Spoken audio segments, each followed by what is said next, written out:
Hello friends, nguhaye ikaze mu kiganiro cyacu cy'uyu munsi. Nizere ko umeze neza aho uri hose. Aho uri kumukina hose uherereye, nzi neza ko ibintu byose bimeze neza. Ubushize rero nakoze ikiganiro kivuga ngo ese ni ibiki biranga umusore uzubaka urugo, umusore ufite ejo hazaza heza mushobora kuba mwabana, ndetse nawe ushobora kuba wahise wibaza ese noneho ibiranga umukobwa uzubaka ni ibiki. Uyu munsi rero nje kukubwira ibiranga umukobwa uzubaka, umukobwa ufite umutima, nibyo navuga.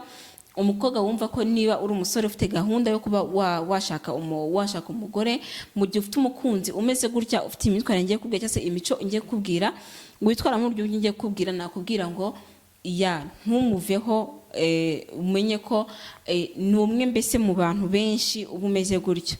Rero nakubwira ngo kurikirana iyi video mu gihe uri umusore ushaka kuzana umugore. Ibi ngibi byo biranga umukobwa koko ufite ejo hazaza, umukobwa uzubaka, umukobwa wumva ko nyine yavamo umumama mwiza w'umuryango wawe. Ikintu cya mbere ni umukobwa ubona ko azi ubwenge. Umukobwa ubona ko azi ubwenge, ahangaha mbyo kubivuga ntuhite ubyumva bitewe n'ibyo wowe wita ko umukobwa uzi ubwenge, ariko ni mu buryo bwinshi byo butandukanye ugenda nyine ubona mu byinshi, haba ari mu magambo akubwira, haba ari mu nama guhereza, haba ari mu buryo cy'ibitwara ashira ubuzima bwe ku murongo, n'ibindi byose bigiye bitandukanye. Umukobwa rero uzi ubwenge ni umukobwa wandi uzakomeza uzi n'ubwenge, yaba ari n'umugore wawe, akabasha kuba yakugira inama mu rugo rwawe, akabasha kuba yakugezaho byinshi nyine bigiye bitandukanye. Nk'uko tubizi ko mu rugo rw'abantu babiri bashakanye, ikibi cyane cyari gikenewe si ukuvuga ngo inama z'umugabo gusa, oya, ahubwo niba uzi umugore ufite ubwenge, ni byinshi cyane mubasha kugeraho, ni ibintu byinshi mubasha kugeraho, mukabasha kuba nyine mwakubaka umuryango ukomeye, kuba mwagiye mwese nyine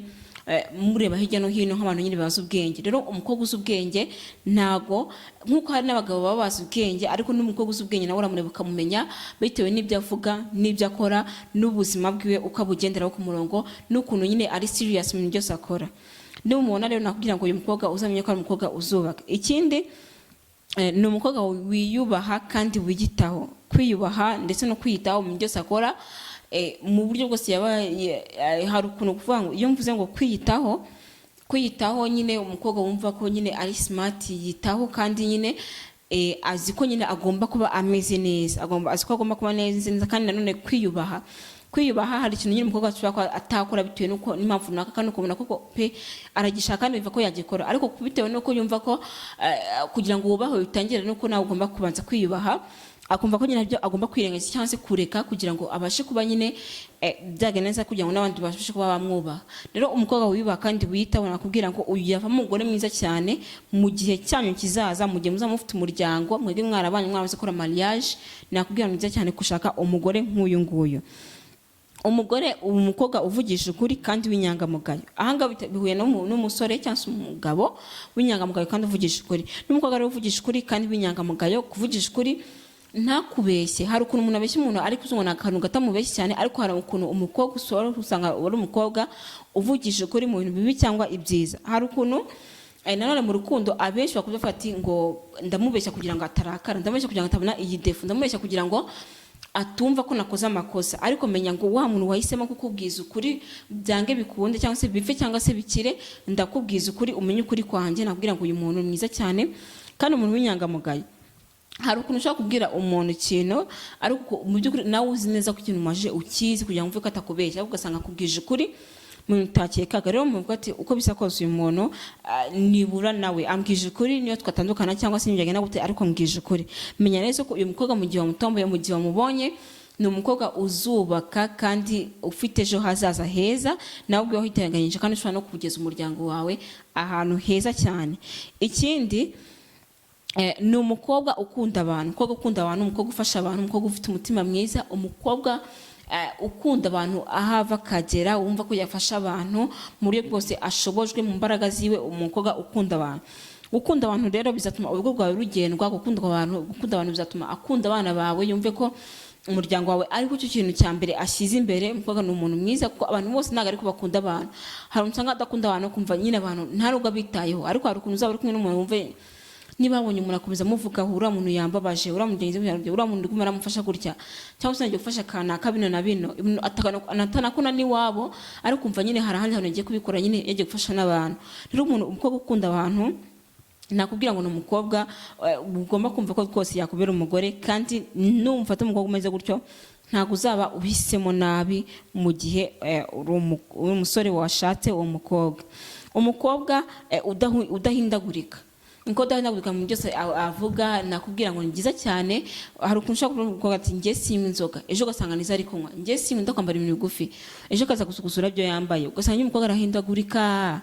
Agwa mukobwa udahindagurika, mukobwa uguma hamwe, niba yakubwiye ikintu nyine ubwo nicyo ngicyo.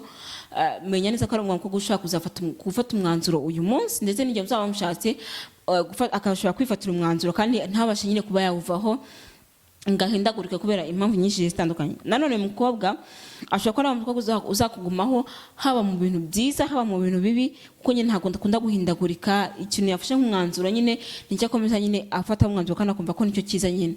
So remenya ko gudahindagurika burya ni ibintu byiza cyane, kandi umukobwa umeze gutya bizatuma abasha kugumaho kandi akugumeho mu byiza cyangwa se mu bibi, nyine akifatira n'umwanzuro udahindagurika.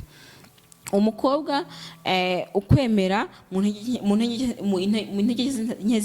intege nke zawe ufite, ariko umukobwa akagomeza kugukunda akazibona, ariko akavuga ati njya ndagerageza mbashe kubyo namuzamura intege nkeya afite, mbashe kuba namuzamura kugira byose bishoboka kugenda neza, tugende tuzamurana. Rero menya ngo umukobwa ukwemera mu ntege nke zawe, kandi nawe ubona ko ari intege nke zawe, ubona ko ariho ubera weak, nakubwira ngo uyu mukobwa nawe uzamukunde cyane.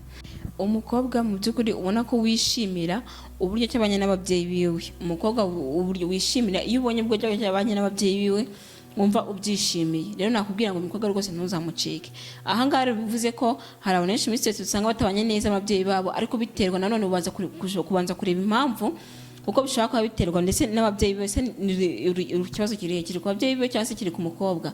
Harashobora kuba ari ababyeyi bamubangamira, rero ntabwo wabimuziza, ariko mu by'ukuri niba wabonye umukobwa ubana neza n'ababyeyi biwe, nakubwira ngo wa mukobwa koko n'iyo wamuzanye mu rugo iwawe niko azaba abayeho, niko bizaba bimeze, niko azaba afite umuryango we, kuko umuntu yakuze abibona. Nk'uko tuvuga ngo umusore uko aba ameze nako akenshi uko isaba ameze niko nakenshi usanga n'umusore nawe ameze mu rugo rwiwe. N'umukobwa rero uko abanye n'ababyeyi be niko azabasha no kubana n'umuryango we neza mu gihe bigushimishije. Rero ibikunyura sinzi ari ibihe, ariko wowe uzareba nyine ibikunyura wowe. Umukobwa rero muhuje indangagaciro, uko wumva ibintu nawe ariko abyumva. Nakubwira ngo simbita abenshi murabyumva, ariko umukobwa muhuje indangagaciro akenshi mukunze kumvikana kandi muri abantu mushobora kuba mwabana neza. Ikindi ni uko gukunda ariko ntagufuhire. Umukobwa ugukunda ariko ntagufuhire cyane bikabije ngo ubashe kuba wabura umwanya w'izindi nshuti zawe zindi zo ku ruhande. Rero umukobwa wanyawe ugukunda, nakubwira ngo ni wa wundi nyine uzumva ko muri kumwe, ariko hari n'izindi nshuti zawe zindi ufite ku ruhande, abashe kuba yaguha nyine umwanya wo kuba nyine mwavugana n'izo nshuti zawe zindi zo ku ruhande. Nakubwira ngo ni byiza cyane. Ikindi ni umukobwa ugushyira muri gahunda ziwe, akakumva nyine ibingibi birumvikana cyane, akaguca muri gahunda ziwe, akaguha n'umwanya, akabona n'umwanya. Ikindi umukobwa utabika inzika mu gihe mwajyanye ikibazo, ukumva ko mu by'ukuri wamusomye imbabazi ariko byarangira aho ngaho, ntabwo azongera kubikubwira, nabwo ngo nawe ni mwiza cyane. Ikindi ni umukobwa ushyira urukundo rwanyu imbere, akumva ko ari ikintu cya mbere agomba kuzamura, akumva ko niba rwagiye hasi arabazwa nuko rwagiye hasi, ashaka igishoboka cyose, akora ibishoboka byose kuba yaruzamura nyine kugira ngo rugere ku rugero rwiza, akarubagarira, agakora ibishoboka byose kugira ngo imirunga yanyu y'urukundo izamuke. Ikindi cyane nakubwira, burya uzakunde umukobwa w'umukozi, umukobwa ukunda gukora, umukobwa wumva ko nyine atishwe no gukora, apana kuvuga ngo azahora ashaka ko nyine abona ibintu ariko atakoze. Burya umukobwa w'umukozi, umukobwa ukora, wumva akunze nyine gukora, nakubwira ngo uyu mukobwa niwe mwiza cyane, ko nimugera mu rugo rwanyu biba byiza cyane. Burya umwe iyo atazamura urugo gusa, ahubwo mwese mufatanya kugira ngo muruzamure mu buryo bwa finance, mu buryo bw'amafaranga, kuba mwabasha mwese kuruzamura, agakora ndetse nawe ugakora, burya birashimisha cyane. Nakubwira rero ikibazo cyangwa icyifuzo cyangwa igitekerezo, comment yazi kugenda ndi gusubiza.